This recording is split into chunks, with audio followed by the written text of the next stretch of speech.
C'est l'histoire d'un petit garçon qui vivotait, qui passait son temps à rêver et à jouer en extérieur. Il s'ennuyait beaucoup à l'école et surtout il se rendait compte d'absolument rien. On peut dire dans un sens qu'il était définitivement coincé dans sa bulle. Même si en réalité il était conscient de son environnement extérieur, il se posait vraiment très peu de questions en ce qui concerne ses camarades de classe. Le surnom qu'on lui donnait d'ailleurs, c'était le sage de la classe parce qu'il parlait vraiment très peu. On peut dire qu'il se laissait littéralement emporter par le courant de la vie. Un jour, il a eu un rendez-vous avec une de ses maîtresses accompagnée de sa mère. Ce rendez-vous était crucial pour lui car pour la première fois de sa vie, quelqu'un attendait quelque chose de lui. Cette maîtresse lui expliqua qu'il ne travaillait pas assez, qu'il passait son temps à rêvasser et à regarder dehors. Et c'est là que le moment fatidique arriva pour le petit garçon. Elle le compara aux autres élèves. Et elle lui dit ces mots. « Écoute-moi bien, tu es actuellement le dernier de la classe. Si tu ne travailles pas dur maintenant, ça va continuer ainsi. Regarde les autres, ils progressent parce qu'ils travaillent. Tu dois faire des efforts nécessaires, sinon tu risques de rester en arrière. Comment tu vas faire quand tu vas arriver au collège? Et je ne parle même pas du lycée. C'est à toi de voir. Veux-tu réussir ou rater ta vie ?» Inutile de vous dire qu'à ce moment-là, le petit garçon ne comprenait absolument pas ce qui lui arrivait. C'est alors qu'il comprit qu'il était moins intelligent et moins conscient que les autres enfants de son âge. En conséquence, il se comparait beaucoup à ses camarades de classe. Et il faut dire qu'il se sentait toujours en retard, incapable de comprendre aussi vite qu'eux. Cette sensation le rendrait vraiment triste et super frustré. Il avait bien envie de réussir à l'école, à la maison et à peu près dans tout ce qu'il entreprenait. Mais il avait l'impression d'être bloqué, comme s'il n'était pas assez intelligent pour y arriver. Un jour, alors qu'il se morfondait dans sa chambre, il a eu une révélation. Il se rendit compte que la clé de son bonheur résidait dans sa capacité à rêver.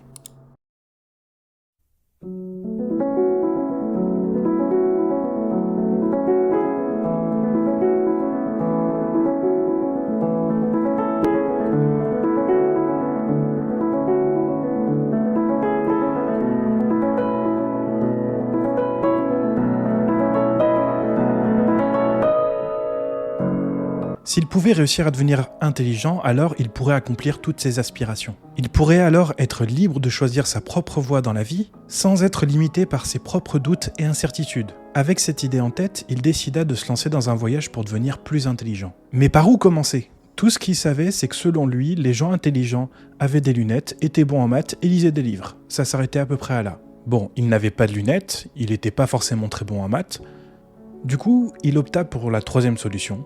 Il commença à lire des livres. Mais également, il ne se contenta pas uniquement de ça. Il commença à poser des questions à ses professeurs et à chercher de l'aide auprès des adultes. Malheureusement, leur réponse fut vraiment cinglante. « Tu n'es pas capable de comprendre, arrête de faire comme si tu t'intéressais à ça. On sait que tu veux juste nous faire croire que tu travailles pour nous plaire. » Est-ce que c'était vrai? Est-ce que c'était faux? Il n'en savait absolument rien. Il était condamné à rester bête, mou et rêveur. Il ne vous aura pas échappé que cette histoire, c'est la mienne. Et depuis lors, les questions de l'intelligence ont été centrales dans ma vie et jusqu'à aujourd'hui. Je vous propose donc dans cette vidéo un petit exercice de réflexion afin de déterminer ce que c'est que l'intelligence et comment être plus intelligent. Alors on va commencer par le début, on va se poser la question, mais qu'est-ce que c'est que l'intelligence ? L'intelligence est l'ensemble des processus trouvés dans des systèmes plus ou moins complexes, vivants ou non, qui permettent d'apprendre, de comprendre ou de s'adapter à des situations nouvelles. L'intelligence a été décrite comme une faculté d'adaptation, apprentissage pour s'adapter à l'environnement, ou au contraire, faculté de modifier l'environnement pour l'adapter à ses propres besoins. On va s'arrêter à là pour ce qui est de la définition de l'intelligence, je pense que c'est largement suffisant pour poursuivre la réflexion. On l'aura bien compris, l'intelligence, c'est la capacité de quelqu'un à s'adapter, ou encore d'adapter un environnement à un besoin. Partant de ce principe, on peut se rendre compte du coup que l'intelligence, c'est... qu'elle soit émotionnelle, scientifique ou que sais-je, c'est vraiment la capacité de s'adapter. Donc on va garder ça en tête. Donc en fait, pour augmenter son intelligence, il faut réussir à augmenter sa capacité à s'adapter. Ok, c'est plutôt simple, donc on va essayer de voir ce que ça donne. En tout cas, ça a l'air simple théoriquement, maintenant, pratiquement, il y a quand même une petite difficulté. Mais alors, quelles sont les stratégies pour booster son intelligence ? Selon moi, la stratégie numéro 1, c'est de lire régulièrement. Effectivement, quand on lit régulièrement, on adapte sa pensée à l'auteur. La stratégie numéro 2, ce serait d'apprendre de nouvelles compétences. L'apprentissage de nouvelles compétences passe également par la lecture. En effet, on va pouvoir engranger des informations qu'on va pouvoir mettre en pratique, c'est ça l'apprentissage. Par contre, faut pas se leurrer, il faut vraiment mettre en pratique les informations qu'on a apprises, sinon ça ne sert à rien. Ce n'est plus de l'apprentissage. Oui, d'autant que l'apprentissage développe de nouvelles connexions neuronales, donc elles nous permettent de nous adapter plus facilement à des situations et donc d'être plus intelligents. La stratégie numéro 3 serait de s'entourer de personnes intelligentes. Donc, toujours intelligentes dans le sens où c'est des personnes qui sont en capacité de s'adapter à des situations.